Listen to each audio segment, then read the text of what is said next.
हमने कहा FIR दर्ज कराई, जो भी दूध का दूध और पानी का पानी सामने आ जाए। लोकतंत्र के इतिहास का एक काला अध्याय है। अशोक गहलोत जी कुर्सी बचाने के लिए ये वो प्रतिशोध की राजनीति पर उतरा है।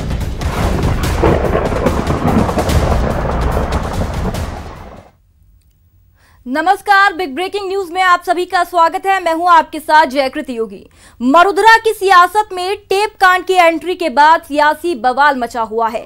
शुक्रवार को कांग्रेस ने बीजेपी पर आरोप लगाए तो शनिवार को बीजेपी प्रवक्ता संबित पात्रा ने प्रेस कॉन्फ्रेंस कर कांग्रेस से तीखे सवाल किए। पहले आपको संबित पात्रा के सवाल बताते हैं। संबित पात्रा ने पूछा कि फोन टेपिंग किसने की, सरकार जवाब दे। क्या फोन टेपिंग के लिए नियमों की पालना हुई? क्या आधिकारिक रूप से फोन टेपिंग की गई? सरकार बचाने के लिए कानून को ताक पर रखा गया?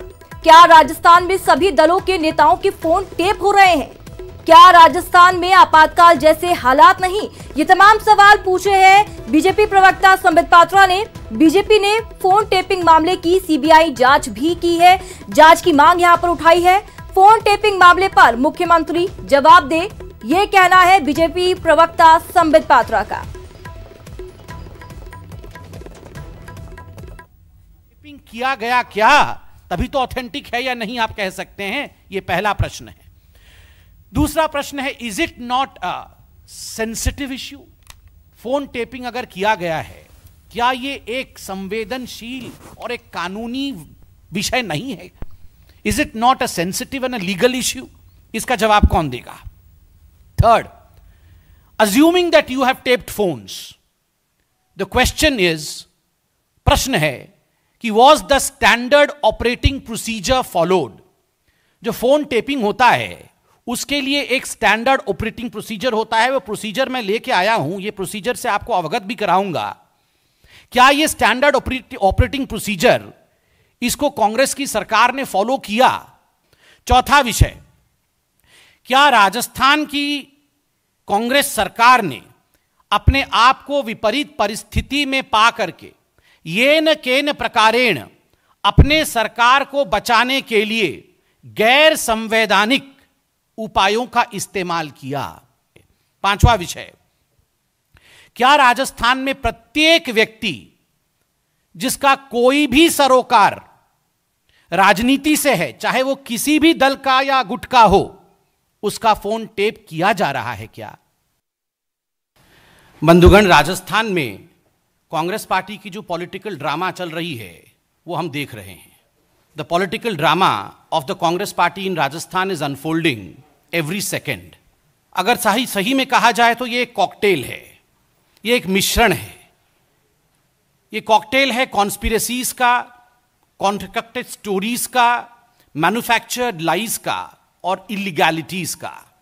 ये षड्यंत्र, झूठ, फरेब और किस प्रकार कानून को ताक में रख के काम किया जाता है, इन सभी का मिश्रण है।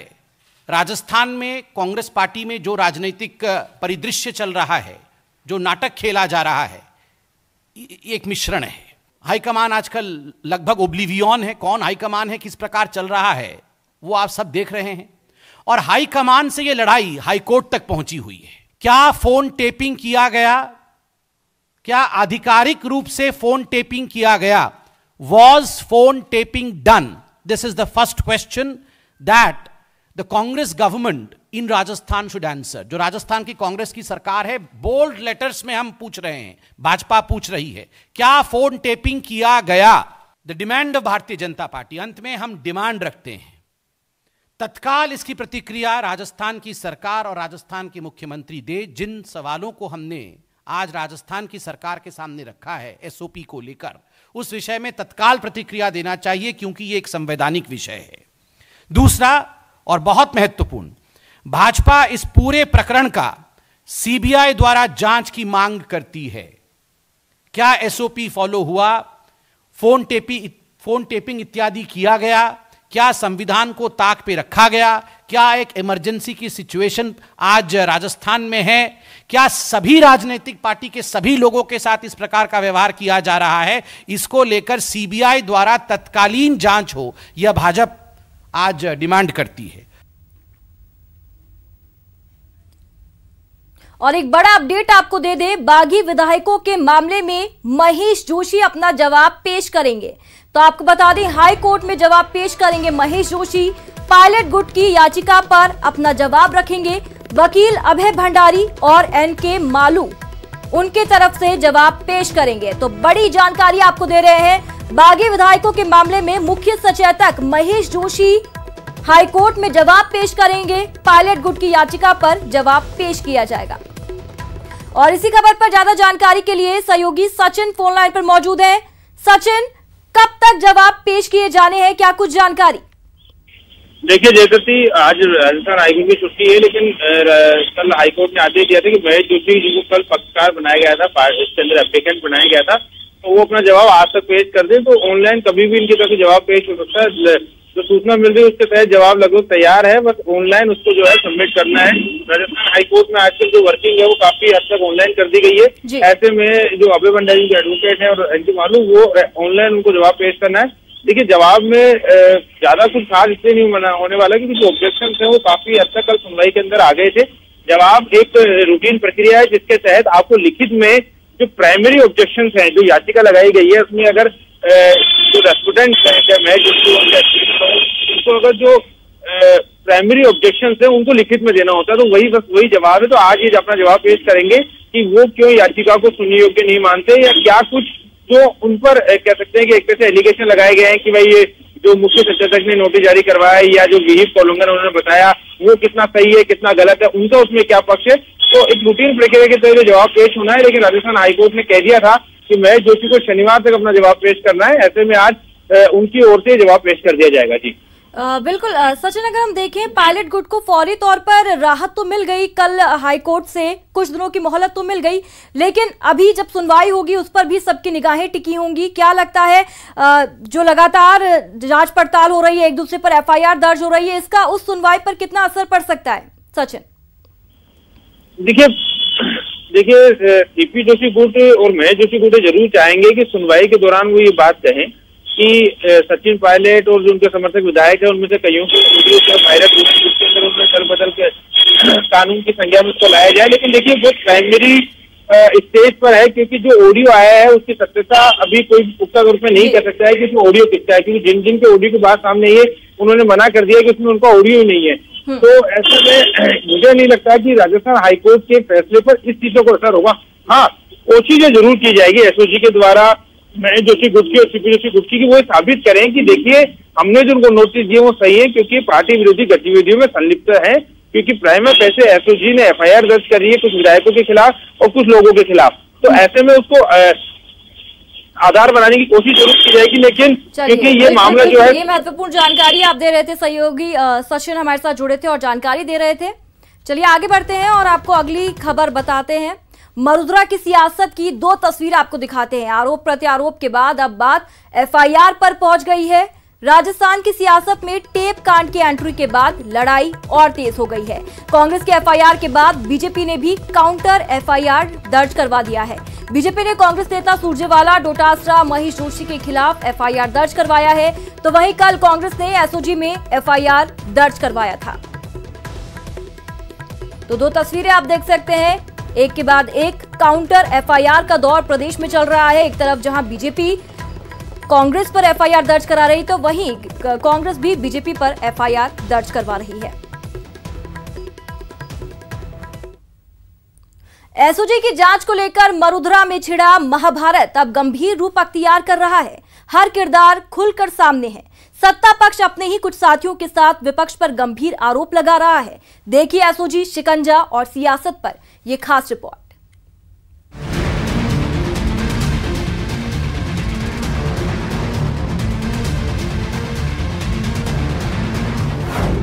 गहलोत सरकार के खिलाफ साजिश। राजस्थान सरकार गिराने का घिनौना षड्यंत्र अब बेनकाब हो गया है, उसकी परतें खुलने लगी हैं। खरीद फरोख्त का मास्टरमाइंड कौन? श्री भंवरलाल शर्मा कांग्रेस विधायक को श्री विश्विंदर सिंह, जिनके बारे में कुछ और सूचना शायद आएगी, पार्टी की प्राथमिक सदस्यता से निलंबित कर दिया गया है। एसओजी, शिकंजा और सियासत। एक ऑडियो में भंवरलाल शर्मा जी, जिनकी हम सब लोग आवाज पहचानते हैं, वो कहीं संजय जैन से बात कर रहे हैं और संजय जैन उनसे पैसे की लेन देन की बातें करते हैं। उसके बाद गजेंद्र सिंह जी से उनकी बात कराते हैं। जिन लोगों ने आवाजें सुनी हैं, उनका एक बड़ा फर्म ओपिनियन सा लगता है कि ये जो गजेंद्र सिंह जी की जिनकी आवाज है, ये आवाज गजेंद्र सिंह जी जो कैबिनेट मंत्री, उनकी आवाज से बहुत मिलती है।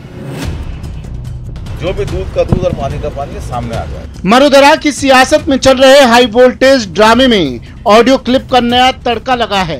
कांग्रेस की ओर से जिस वायरल ऑडियो को आधार बनाकर बागी कांग्रेसियों पर हमला हुआ है, उस तथाकथित ऑडियो में बागी विधायक भंवरलाल शर्मा के साथ ही किसी गजेंद्र सिंह नाम के शख्स का नाम सामने आ रहा है। हमने कहा FIR दर्ज कराई, जो भी दूध का दूध और पानी का पानी सामने आ जाएगा। अगर वो कहते हैं कि उनकी आवाज नहीं है, कैबिनेट मंत्री हैं केंद्र के, उनकी आवाज नहीं है, मुझे तो खुशी होगी कि उनकी आवाज नहीं निकलेगी। क्योंकि अगर किसी कैबिनेट मंत्री की, केंद्र के कैबिनेट मंत्री की इस तरीके से आवाज निकलती है, तो ये पूरी राजनीति को दागदार करती है, पूरे देश के लोकतंत्र को दागदार करती है। कांग्रेस इस ऑडियो के जरिए केंद्रीय मंत्री गजेंद्र सिंह को घेरने की कोशिश कर रही है, लेकिन केंद्रीय मंत्री ने साफ कर दिया है कि ऑडियो क्लिप में मेरी आवाज नहीं है, मैं किसी भी जांच के लिए तैयार हूं। कांग्रेस के मुख्य सचेतक महेश जोशी की शिकायत पर एसओजी ने मामला दर्ज कर इस केस में आरोपी माने जा रहे एक मध्यस्थ संजीव जैन के खिलाफ कार्रवाई शुरू कर दी है। अब उस किरदार को भी जान लीजिए जिस पर विधायकों के मामले में मध्यस्थता का आरोप है। नाम है संजय जैन। खरीद फरोख्त में मध्यस्थ बनाए जा रहे संजय जैन राजनीतिक गलियारों में रहे हैं, कई रसूखदारों से ताल्लुक है, हर सरकार में रही है संजय जैन की पहुंच। बीकानेर में सहीराम दुसाद को बीजेपी जिलाध्यक्ष बनाने में भी अहम भूमिका निभाई। लूणकरणसर से ब्लॉक कांग्रेस अध्यक्ष रहे हैं संजय के पिता हंसराज बरड़िया। एसओजी की जांच को लेकर ही मरुधरा के सियासी घमासान छिड़ा है। माना जा रहा है कि एसओजी से नोटिस मिलने के बाद ही नाराज होकर सचिन पायलट ने पार्टी के खिलाफ नाराजगी दिखाई, तो सीएम गहलोत ने भी एसओजी के जरिए पायलट गुट को सियासी सीमा बता दी। उसमें हमें संकोच क्यों हो, शर्म क्यों आए, यहाँ स्वाभिमान कहाँ बीच में आता है। अगर मैं पूछताछ में अपीयर होऊंगा तो मेरे स्वाभिमान कहाँ चोट लग गई। मैं मुख्यमंत्री हूँ, मैं कह सकता हूँ मैं अपीयर नहीं हुआ क्योंकि मैं मुख्यमंत्री हूँ। कानून सबके लिए समान होता है। एसओजी जांच को लेकर शुरू हुई अदावत का अंतिम परिणाम क्या होगा, ये तो आगे वक्त बताएगा, लेकिन इतना साफ है कि एक चुनी हुई सरकार को गिराने की साजिश है, न केवल एक राज्य के लिए अपितु पूरे लोकतंत्र के लिए ये बेहद घातक है। एसओजी के पास में इस कथाकथित मामले की जांच है। देखना होगा कि कब तक एसओजी इस पूरे मामले का खुलासा कर पाती है। कैमरा पर्सन भवानी के साथ मैं राकेश गुसाई, न्यूज़ 18 राजस्थान। मरुधरा में सियासत की बढ़ती तपिश के बीच वार और पलटवार अब सीधे हो रहे हैं। सचिन पायलट ने संकेतों में सीएम गहलोत पर सवाल उठाए तो सीएम गहलोत ने न्यूज़ 18 से एक्सक्लूसिव बातचीत में आरोपों की झड़ी लगा दी। देखिए पायलट पर सीएम का प्रहार। आरोप नंबर 1, विरोधियों से मिलीभगत की राजनीति। अगर घर के झगड़े आप दुश्मनों से लेके, दुश्मनों का मतलब यहाँ विरोधी है, हमारे कोई दुश्मन होते नहीं है, अगर उनके साथ मिलीभगत करके राजनीति करेंगे तो फिर डेमोक्रेसी में क्या बचेगा। ये सब खेल चल रहा है, उस प्रकार का चल रहा है। आरोप नंबर 2, अति महत्वाकांक्षा में फाउल गेम खेल। महत्वाकांक्षी होना बुरा नहीं है, तो अति महत्वाकांक्षी इतना हो जाओ कि आप फाउल खेलने लग जाओ तो अच्छी बात नहीं है। तो मेरे हिसाब से जो राजनीति चली है कि हम लोग 20, 15, 12 जो भी हैं कम ज़्यादा होते रहते हैं। इनके आधार पर ही जो है 100 का आंकड़ा पार किया और सरकार बैठी हुई यहाँ पर जी, उसको गिरा करके आप बीजेपी के सहयोग से सरकार बनाना चाहते हो तो जनता कभी माफ नहीं करेगी ऐसे लोगों को, ये मेरा मानना है। आरोप नंबर 3, सरकार बनने के साथ ही षड्यंत्र शुरू किए। नई बात नहीं है, जब से सरकार बनी तब से षड्यंत्र शुरू हो गए थे। आरोप नंबर 4, सरकार बनने के बाद से आज तक मुझसे बात नहीं की। जब 1.5 साल में हम लोगों ने कभी बात ही नहीं करी, टॉकिंग टर्म में नहीं है। एक मंत्री मुख्यमंत्री बात नहीं करे, छिला नहीं ले, डायलॉग रही नहीं। डेमोक्रेसी में कितने विरोधी भी होता है तो डेमोक्रेसी की सबसे खूबसूरती होती है डायलॉग रखना। डायलॉग तो आवश्यक होता है, डायलॉग ही नहीं है और जो खबरें आती गई 1.5 साल तक, उसके लिए तो एक किताब लिख दो बोले पूरी आप। तो ये स्थिति थी। आरोप नंबर 5, राजस्थान में कांग्रेस को समाप्त करने की सोच। नहीं, जल्दबाजी कहाँ की? 1 साल लगाया, 1.5 साल लगाया, जल्दबाजी नहीं करी। पहले बीजेपी में जाएंगे, फिर देखा बीजेपी में जाने को कोई तैयार एमएलए नहीं हो रहा है तो थर्ड फ्रंट बनाएंगे, नई पार्टी बनाएंगे और राजस्थान से कांग्रेस को समाप्त कर दूंगा मैं। अगर बिहार में हो सकता है और राज्य में हो सकते हैं, बीजेपी से मिली भगत सरकारें बनती भी है, बिगड़ती भी है, तो मैं क्यों नहीं बन सकता हूं। और बड़ी खबर आपको बता दें, जालौर में एसीबी ने बड़ी कार्रवाई को अंजाम दिया। जसवंतपुरा टोल नाके पर इस कार्रवाई को अंजाम दिया गया है। सिरोही एसीबी की टीम ने इस पूरी कार्रवाई को अंजाम दिया। ऑडिट अधिकारी मूलचंद पालीवाल से 2.25 लाख रुपए बरामद किए गए हैं। ऑडिट अधिकारी जसवंतपुरा से जोधपुर जा रहा था। जसवंतपुरा की ग्राम पंचायतों से राशि वसूलने का संदेह होने पर इस पूरी कार्रवाई को अंजाम दिया गया। एक एलईडी और सरकारी दस्तावेज भी इस दौरान जब्त किए गए। तो बड़ी खबर आपको दे रहे हैं, जालौर में एसीबी की बड़ी कार्रवाई। सिरोही एसीबी की टीम ने ऑडिट अधिकारी मूलचंद पालीवाल से 2.25 लाख रुपए बरामद किए। और इसी खबर पर ज्यादा जानकारी के लिए हमारे सहयोगी हरिपाल फोन लाइन पर मौजूद है। किस तरीके से इस पूरी कार्रवाई को अंजाम दिया गया? लगता है संपर्क टूट गया है, फिर से उनसे जुड़ने की कोशिश करेंगे। लेकिन इसी दौरान एक बड़ी खबर आपको बता रहे हैं, सिरोही एसीबी की टीम ने बड़ी कार्रवाई को अंजाम दिया। ऑडिट अधिकारी मूलचंद पालीवाल से 2.25 लाख रुपए बरामद किए गए हैं। जसवंतपुरा से जोधपुर जा रहा था। जसवंतपुरा की ग्राम पंचायतों से राशि वसूलने का संदेह यहां पर जताया जा रहा है।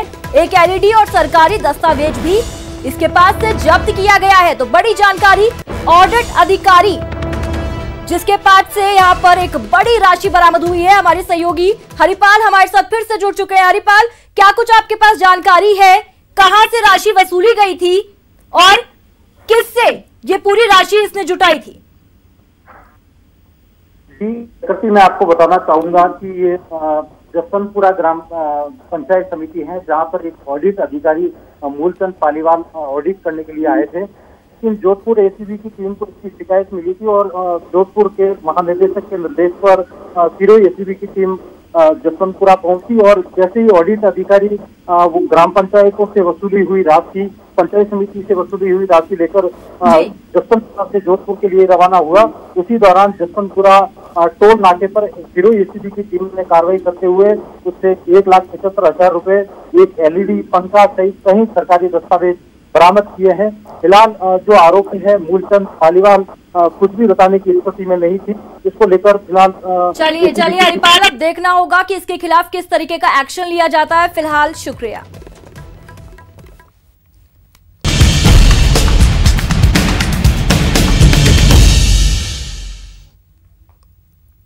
ब्रेक के बाद स्वागत है। भारत में लगातार दूसरे दिन 34,800 से ज्यादा कोरोना केस सामने आए हैं। बीते 24 घंटे में भारत में कोरोना के 34,883 नए केस सामने आए हैं और 671 लोगों की कोरोना के चलते मौत हुई। इसी के साथ भारत में कोरोना के मामले 10,38,000 के पार हो गए हैं, जिनमें 3,058 माफ कीजिएगा 3,58,692 एक्टिव केस है, जबकि 6,53,751 लोग संक्रमण मुक्त हो चुके हैं। तो ये डेटा हम दे रहे हैं कि भारत में क्या कुछ हालात हैं। तो लगातार हम आपको अपडेट्स दे रहे हैं ग्राफिक्स के जरिए। जल्दी से आपको बता दें, कुल केस 10,38,716, तो वहीं 3,58,692 लोग एक्टिव केस अब तक भारत में है। 5,53,751 लोग ठीक होकर अपने घरों पर जा चुके हैं, तो वहीं 26,273 वो लोग जिनकी कोरोना के चलते अब तक भारत में मौत हुई। और अब बात प्रदेश की कर लेते हैं। राजस्थान में कोरोना के जो केस हैं वो करीब 28,000 तक जा पहुंचे हैं। पॉजिटिव मरीजों की संख्या 27,973 तक पहुंच गई है। प्रदेश में आज 184 नए पॉजिटिव केस मिले हैं।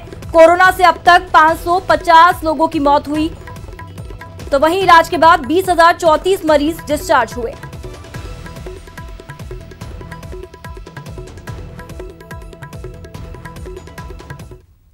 और प्रदेश में क्या कुछ कोरोना को लेकर हालात हैं, जानने के लिए सहयोगी जयपुर से सचिन कुमार हमारे साथ जुड़े हैं, साथ ही उदयपुर से कपिल श्रीमाली और जोधपुर से ललित हमारे साथ जुड़े हैं। सबसे पहले चलेंगे जयपुर और बात करेंगे सहयोगी सचिन से। सचिन, एक तरफ हम देख सकते हैं प्रदेश में सियासी पारा हाई है और दूसरी तरफ कोरोना ग्राफ भी लगातार हाई और बढ़ता हुआ दिखाई दे रहा है। जयकृति, आपने बिल्कुल सही कहा कि जिस तरह से अगर कोरोना के ग्राफ को देखें तो वो लगातार बढ़ता जा रहा है और खास करके जो पॉजिटिव मरीजों की जो संख्या है उसमें काफ़ी तेज़ी से इजाफा हो रहा है। और पिछले अगर 15 दिन को अगर हम देखें, क्योंकि 1 जुलाई के बाद से लगातार 500 से ऊपर के केसेस की संख्या बनी हुई है। कभी ये आंकड़ा जो है 800 से ऊपर भी जा चुका है, जिसमें 866 केसेस 13 जुलाई को सबसे ज़्यादा सामने आए थे। उसके पहले अभी अगर 2 दिन पहले देखें तो 737 केसेस सामने आए थे। तो ये बता रहा है कि किस तरह से समाज में जो लोगों को जो 3 नियम बताए गए थे उनकी पालना जो है उन्होंने नहीं की। सोशल डिस्टेंसिंग जो है वो मेंटेन नहीं हो रही है। लोग मास्क जो लगाना चाहिए आवश्यक रूप से उसका पालन नहीं कर रहे हैं, मास्क नहीं लगा रहे हैं। तो ऐसे में जिस तरह से पॉजिटिव केसेस बढ़ रहे हैं उसके साथ साथ, लेकिन अगर हम देखें तो मौतों पर जो है वो कंट्रोल हुआ है। और जो मौतें जो जिस तरह से 10 या उससे ऊपर भी फिगर चला गया था बीच में जून के अंतिम सप्ताह में, उस पर कहीं कुछ हद तक कंट्रोल लगा है, लेकिन मौतों का सिलसिला भी अभी नहीं थमा है। आज ही जो है सुबह यह आंकड़ा 550 हो गया है, यानी 550 लोग जो हैं वो कोरोना की वजह से मौत के मुंह में जा चुके हैं। और अस्पतालों की अगर हम बात करें तो 6,700 से ज़्यादा मरीज इस समय पूरे प्रदेश में इस समय अस्पतालों में इलाज के लिए भर्ती हैं। और प्रवासी पॉजिटिव की बात भी करें तो 6,500 से ज़्यादा केसेस जो हैं वो प्रवासी पॉजिटिव के आ चुके हैं। तो ये एक देखने वाली बात है कि पूरे प्रदेश में जहां एक और 8 महत्वपूर्ण जानकारी आपने दी। सचिन, चलिए रुक कर लेते हैं सहयोगी कपिल श्रीमाली का उदयपुर से हमारे साथ जुड़े हैं।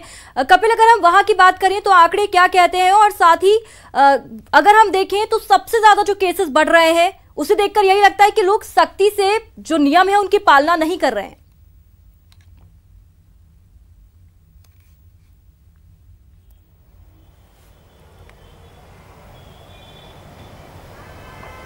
बिल्कुल कपिल, क्या आपको मेरी आवाज मिल रही है? तो चलिए हमारी सहयोगी जोधपुर से ललित भी हमारे साथ जुड़े हुए हैं। ललित, यही सवाल आपसे भी पूछूंगी, कोरोना ग्राफ जोधपुर में क्या कुछ कहता है और लोगों के अंदर कितनी जागरूकता है? ललित,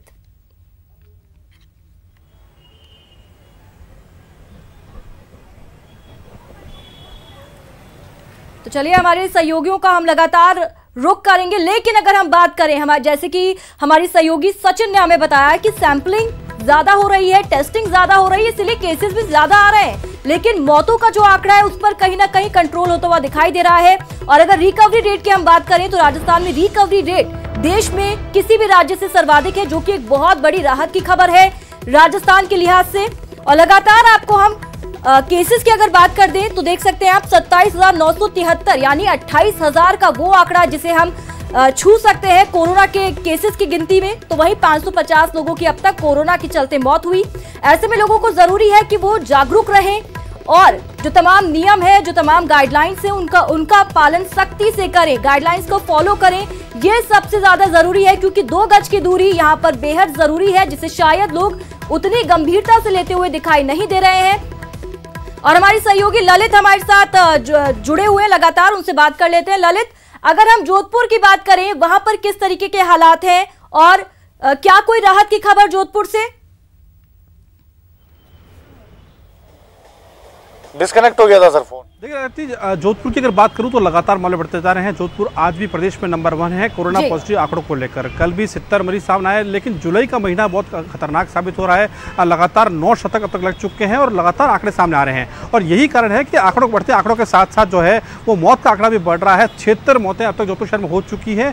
तो ये आंकड़े अपना पे चौंकाते हैं, लेकिन कारण साफ है, लोग सोशल डिस्टेंसिंग का पालना नहीं कर रहे हैं। जब से अनलॉक शुरू हुआ है लगातार लापरवाही की जा रही है, मार्केट में बिना मास्क देखे जाते हैं और यही कारण है कि लगातार ये आंकड़े बढ़ रहे हैं।